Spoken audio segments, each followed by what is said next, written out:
Kita lanjut bab 7. Buka buku ESPS-nya halaman 109 atau 110? Iya, 109. Tentang apa itu? Tentang cahaya dan penglihatan. Kalau kemarin kita bahas indera pendengaran yaitu telinga, sekarang kita tentang penglihatan yaitu indera mata.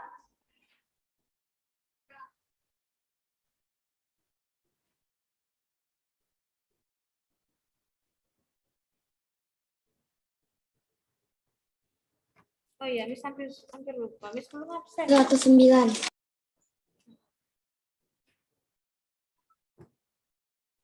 Halaman 109, Miss.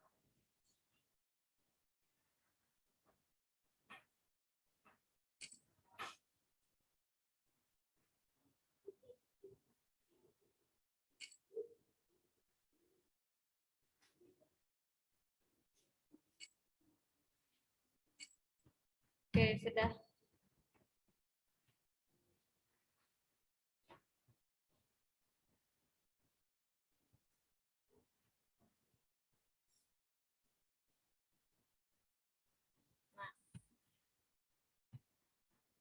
Tentang cahaya dan penglihatan. Cahaya. Kamu dapat melihat suatu benda, katanya yang di halaman 109, lihat. Kamu dapat melihat suatu benda karena dia atau kamu itu memiliki apa? Mata. Indera penglihatan. Kamu, Miss, semua bisa melihat benda karena memiliki mata, indera penglihatan. Coba tutup mata, bisa lihat?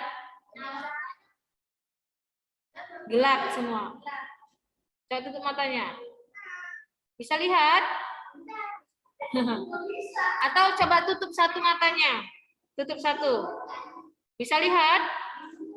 Kalau Miss tutup yang kanan, bisa lihat jelas yang kiri. Tapi sebelah kanan jadi terhalang. Ya kan? Coba tutup yang kiri. Masih bisa lihat, tapi yang leluasa yang kanan, tapi yang kirinya gelap. Nah, nggak bisa. Dan kanan dan mana?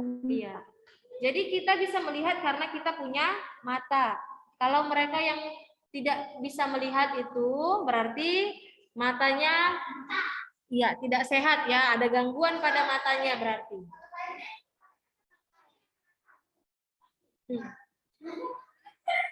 Ada yang sudah pakai kacamata, sudah kabur matanya. Jadi hati-hati, dijaga matanya.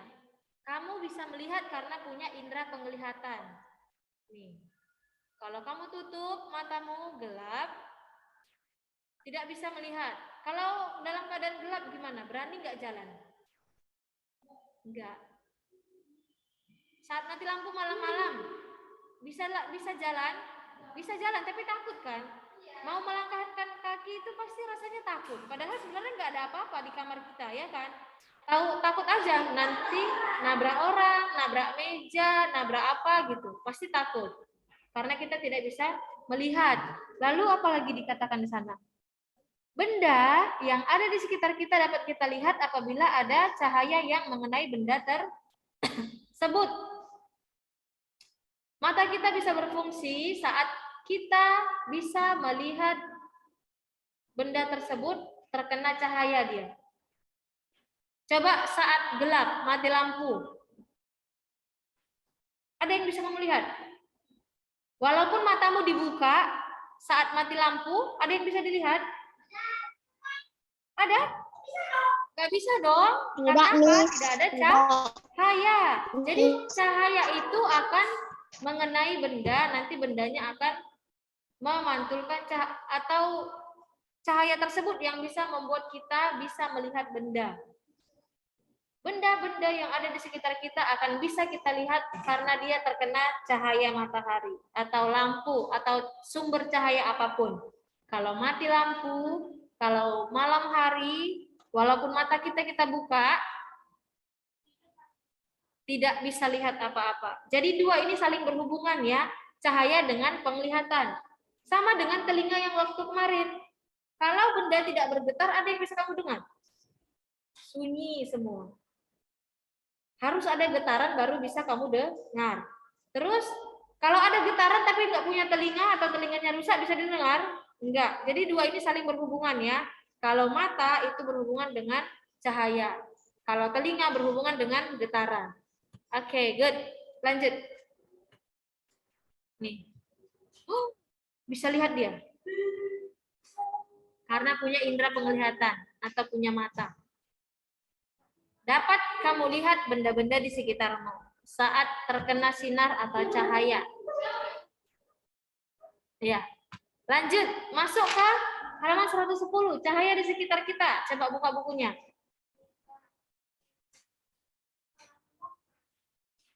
Seratus 110.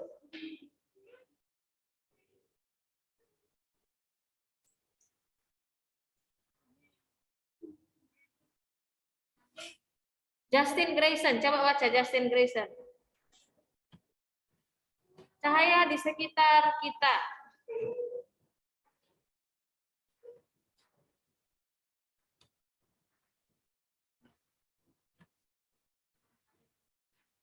Yuk, Dian. Cahaya berasal dari benda-benda yang menghasilkan cahaya atau disebut sumber cahaya. Contoh cahaya matahari, cahaya lampu, dan api. Thank you.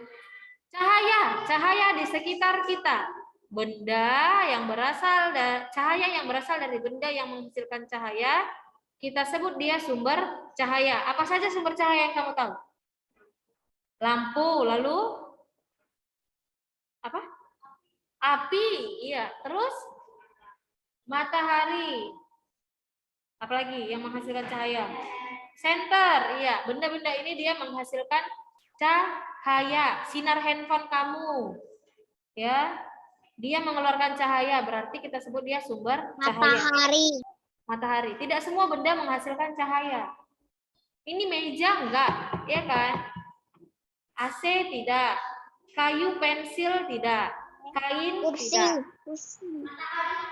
Iya. Jadi itu hanya benda-benda tertentu yang dia memiliki energi atau sumber cahaya. Oke. Nah, cahaya dibedakan menjadi dua.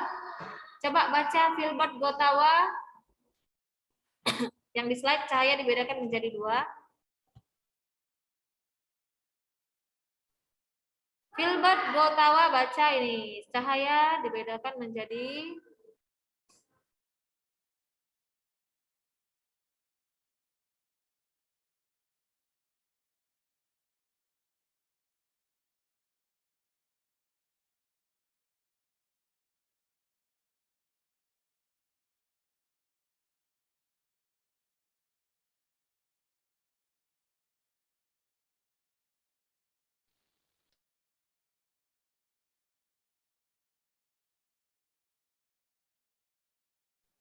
Oke, Fernando baca. Cahaya dibedakan menjadi dua.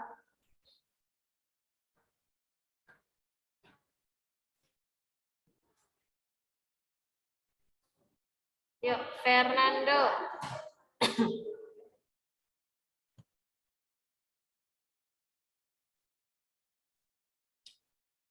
Mana ini Fernando? Nggak bisa?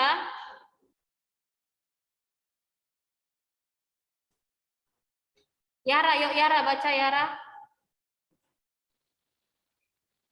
Cahaya dibedakan menjadi satu, cahaya tampak, yaitu cahaya yang dapat ditangkap oleh mata, seperti cahaya merah, kuning, dan ungu. Dua, cahaya tidak tampak, yaitu cahaya yang tidak dapat ditangkap oleh mata, seperti sinar ultraviolet, sinar inframerah, dan sinar X. Nah, cahaya itu dibedakan menjadi dua, cahaya tampak dan cahaya tidak tampak. Cahaya tampak itu yang bagaimana? Cahaya yang bisa kamu lihat. Itulah dia yang warna merah misalnya, terus cahaya dari warna kuning dan ungu. Itu kita sebut cahaya tampak yang bisa dilihat oleh mata.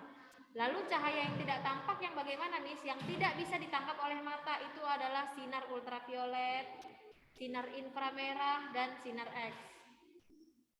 Ini digunakan untuk menangkap gambar tertentu dia. Sinar X, sinar ultraviolet, sinar merah itu tidak bisa dilihat oleh mata. Ya. Miss, suara Miss kecil. Cahaya tak tampak, cahaya tidak tampak. Oke.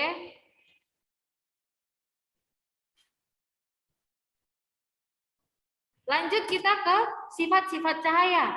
Sifat cahaya ada 5. Cahaya dapat merambat lurus, cahaya dapat menembus benda bening, yang ketiga cahaya dapat dipantulkan, yang keempat cahaya dapat dibiaskan, dan yang kelima cahaya itu dapat diuraikan. Ini yang kita pelajari selanjutnya ya, sifat-sifat cahaya. Coba yang pertama baca.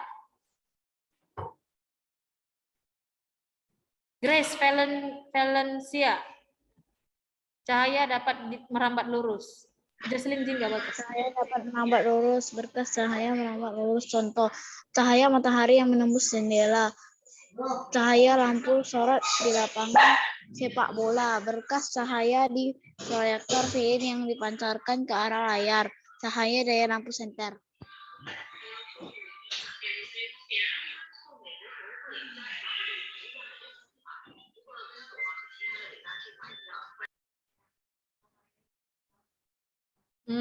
Iya. Yang pertama, cahaya itu dia memiliki sifat merambat lurus. Maksudnya apa merambat lurus, Miss? Berkas cahayanya itu akan lurus ke depan. Kamu belokkan ke kanan, dia akan ke kanan, ke kiri akan ke kiri. Nah, cahaya matahari itu bisa, contohnya yang merambat lurus ada menembus jendela. Nih, lihat cahayanya, lurus nggak? Kelihatan kan, lurus kan? Cahayanya, sinar yang dipantulkan itu lurus. Cahaya matahari. Lalu, siapa pernah nonton bioskop? Pernah, Miss. Ini, kalau di nonton bioskop dari belakang kamu itu dipancarkan ini. Pemancar Jendela, Miss, proyektor jendela. film. Miss, jendela, Miss, jendela. Pemancar proyektor film, lurus dia. Atau lihat ini, Jendela. apa namanya? Proyektor. Nih, proyektornya itu lurus kan ke dinding kan, ke papan tulis, sama dengan proyektor film kalau di bioskop. Cahayanya itu lurus. Tidak belok-belok cahayanya. Tidak seperti gelombang bunyi yang kamu dengar. Yang kemarin udah Miss kasih lihat gelombang bunyi bagaimana. Ada atas, ada ke bawah ya kan. Kalau dia berkas cahaya itu lurus perambatannya. Sinar jendela, sinar film, sinar senter, ya. Oke. Yang kedua, sifat cahaya itu adalah menembus benda bening. Coba baca Cisco Alvaro.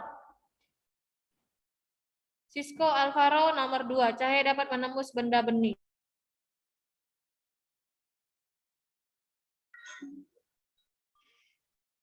Dapat menembus benda bening. Benda bening merupakan benda yang dapat ditembus oleh cahaya. Contoh, kaca akuarium, kaca jendela. Kita dapat melihat dengan jelas melalui benda bening. Cahaya tidak dapat menembus benda gelap, contoh papan, buku, cermin. Cahaya yang mengenai benda gelap tidak akan diteruskan, melainkan akan dibentuk bayangan.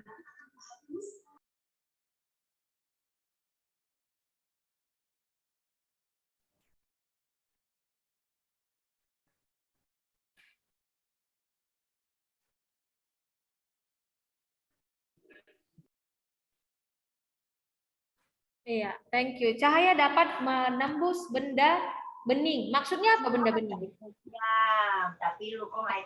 Iya. Jadi cahaya itu akan menembus benda yang bening, terbuat dari bahan bening dia. Apa contohnya? Kaca. Kaca jendela rumah semua orang pasti dibuat bening. Supaya apa? Supaya sinar matahari bisa masuk ke dalam rumah, ya kan? Akuarium, siapa punya akuarium? Kaca jendela ya. Akuarium, siapa punya akuarium? Nggak pernah dibuat akuarium orang itu tertutup semua. Pasti kita mau lihat ikannya cantik di dalam, ya kan? Maka dibuat dia dari kaca, tembus pandang dia. Jadi kaca kita bisa melihat dengan jelas melalui benda bening. Lihat itu. Dari luar, kamu bisa lihat awan, nah, kaca. Nah, apa bedanya kaca dengan cermin? Coba. Ada yang tahu bedanya kaca dengan cermin? Karena kaca itu seperti akuarium. Kalau cermin itu untuk Kenapa cermin dikatakan dia benda yang tidak tembus cahaya? Ada kan dua, ini benda bening, dia dapat menembus cahaya. Lalu yang kedua, cahaya tidak dapat menembus benda gelap. Contohnya itu cermin. Cahaya yang mengenai benda gelap tidak akan diteruskan, melainkan akan membentuk bayangan.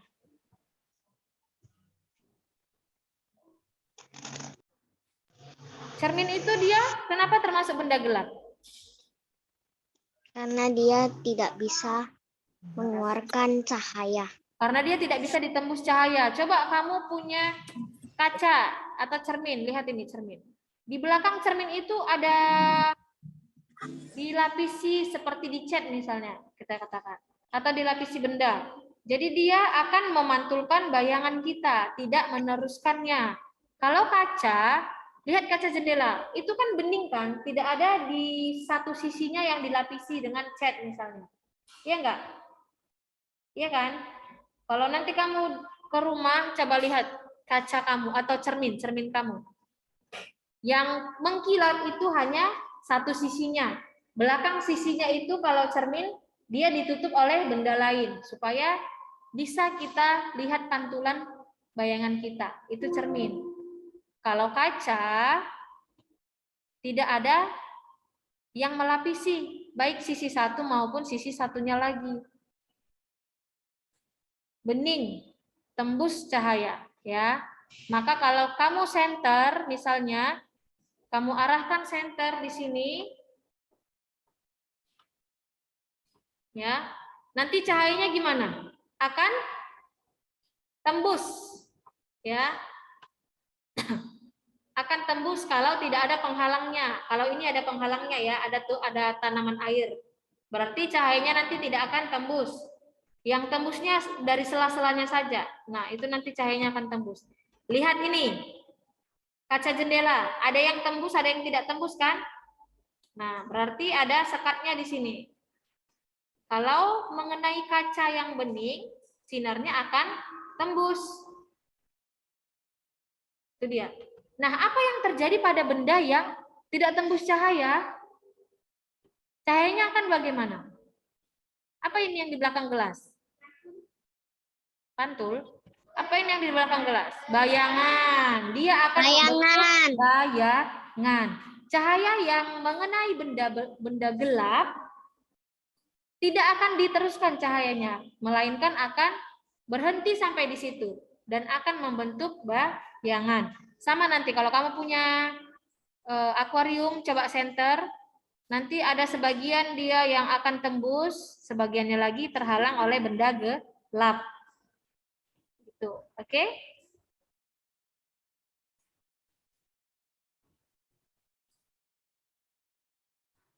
Paham? Ada yang mau ditanya sampai sini? Dua ciri dari cahaya.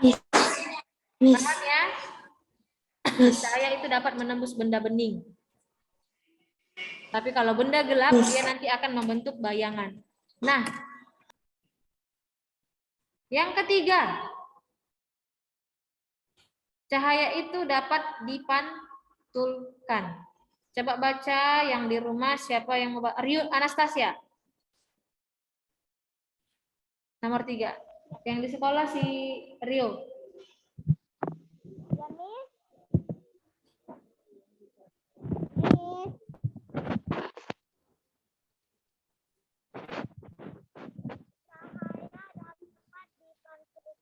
Loh, nggak dengar suaranya. Kenapa Anastasia? Rusak ya? Iya, Miss. Iya. Rusak ini sepertinya.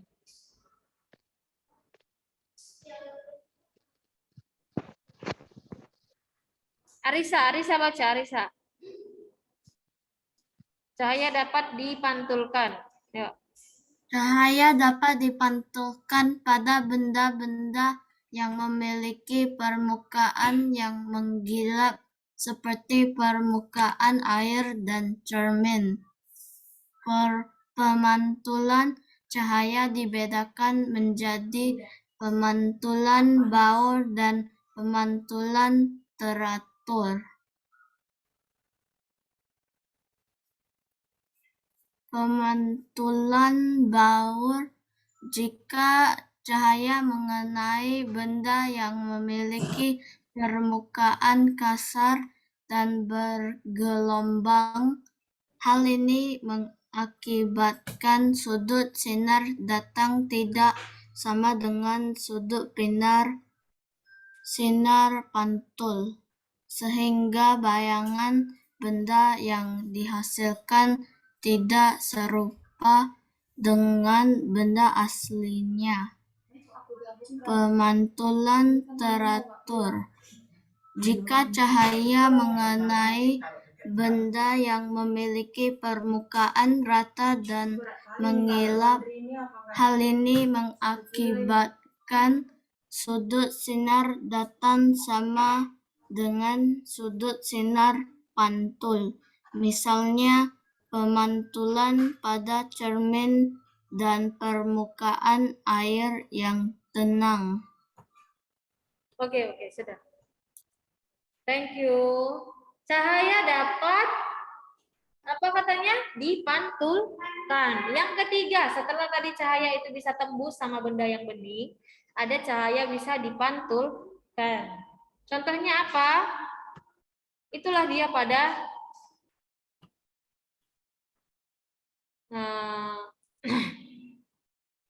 cermin.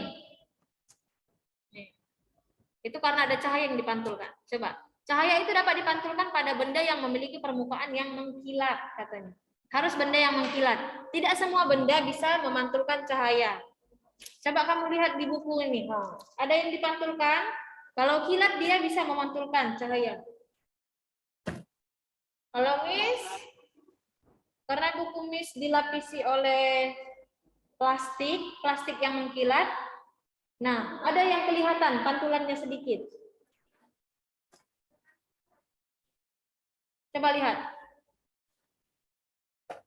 Si Keanu. Ada pantulannya? Ada. Kalau pada benda yang mengkilat, dia harus pada permukaan yang mengkilat. Tidak semua. Coba tas kamu, ini tidak memantulkan cahaya, ya kan? Karena permukaannya tidak mengkilat. Apa contoh yang memiliki permukaan mengkilat? Air. Juga cermin. Datar dan mengkilat. Nah, pemantulan itu ada dua jenis. Pemantulan baur dan pemantulan teratur. Pemantulan baur apa katanya? Jika cahaya itu mengenai benda yang memiliki permukaan kasar dan bergelombang. Kalau dia permukaannya kasar dan bergelombang, hal ini akan membuat sudut sinar datangnya itu tidak sama dengan sudut sinar pantulnya. Karena permukaannya kasar dan bergelombang. Kalau pemantulan teratur, jika cahayanya mengenai benda yang memiliki permukaan rata dan mengkilat, maka sudut sinar datangnya sama dengan sudut sinar pantul. Akibatnya apa? Pantulannya itu serupa dengan benda aslinya. Tapi kalau pemantulan baur, pantulannya itu tidak serupa dengan benda aslinya. Karena apa? Karena permukaannya bergelombang. Jadi sudut sinar datangnya tidak sama dengan sudut sinar pantul. Ini dia contohnya. Mana yang permukaannya datar? Nih, lurus kan? Iya. Jadi sudut sinar pantulnya yang nomor 1, yang biru. Dia dipantulkan persis dengan sudut sinar datangnya, ya kan? Karena lurus bidang pantulnya. Tapi kalau yang ini yang bergelombang, bagaimana sinar pantulnya? Ada ke samping, ke atas, ada yang miring, ya kan? Karena sesuai dengan bidang pantulnya ini. Nih. Sinar pantulnya itu tidak teratur. Jadi bayangan yang dihasilkan juga tidak sesuai dengan yang aslinya. Contohnya apa? Nih, lihat dulu gambar gunung ini. Mana pantulannya? Yang di bawah kan? Nih, jadi gunung itu yang ke atas. Nah, dia berada di samping atau di pinggir danau. Kita bisa lihat pantulannya jelas di atas air. Nah, coba kamu jatuhkan batu di sini. Apa yang terjadi? Bayangannya akan hilang. Bayangannya akan, bukan bayangan itu, pantulan. Pantulannya akan goyang kan? Bergoyang lalu akan lama-lama kabur. Nah, itu dia. Kalau dia airnya tenang, ini kita sebut pantulannya teratur. Tapi kalau airnya terkena hujan misalnya, atau kamu lempar batu, itu menjadi pemantulan baur. Pemantulannya tidak teratur. Lihat di buku kamu halaman 111. Ada di situ angsa sedang mandi di air. Pantulannya gimana? Teratur atau baur? Baur. Ya kan? Nggak jelas kan? Karena angsanya goyang-goyang itu kan. Angsanya goyang-goyang lalu buat airnya bergelombang, goyang-goyang. Maka pantulannya juga akan seperti goyang-goyang dia. Tidak sesuai dengan aslinya. Sedangkan gambar yang B, yang di bawahnya, bagaimana awan, bagaimana pohon, semuanya persis sama. Seperti di fotokopi. Asli seperti yang aslinya pantulannya, ya kan? Oke, paham sampai sini? Benda itu cahaya dapat dipantulkan. Coba yang di sekolah. Lihat dulu ke lantai. Ada apa itu? Ada pantulan kan? Pantulanmu kan? Pantulannya teratur atau baur? Teratur, Miss. Coba yang di rumah. Yang di rumah, kamu berdiri di atas lantai kan? Lantainya keramik yang jelas. Coba lihat. Ada nggak pantulan kamu? Ada, Miss. Ada. Itu pantulannya pantulan baur atau teratur? Teratur. Teratur. Ya. Karena apa? Permukaan keramik kita rata kan? Tidak bergelombang kan? Rata dan berrata. Jadi pantulannya itu sesuai dengan aslinya. Oke. Sampai sini ada yang mau ditanya? Paham semua? 3 sifat dari cahaya. Yang pertama tadi yaitu cahaya itu merambat lurus. Yang kedua, apa sifat cahaya yang kedua?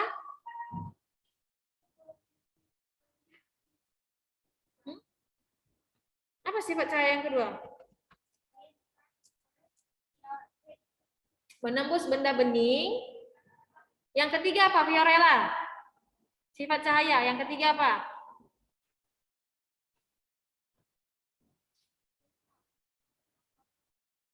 Hah? Apa yang tiga udah kita pelajari? Sifat cahaya. Yang ketiga adalah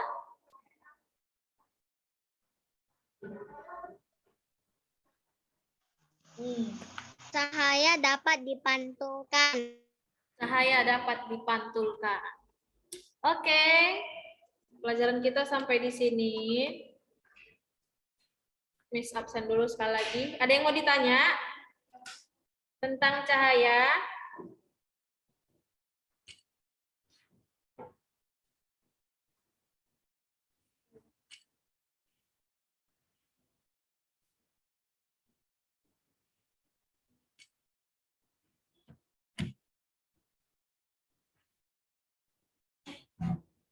Kalau tidak ada yang mau ditanya,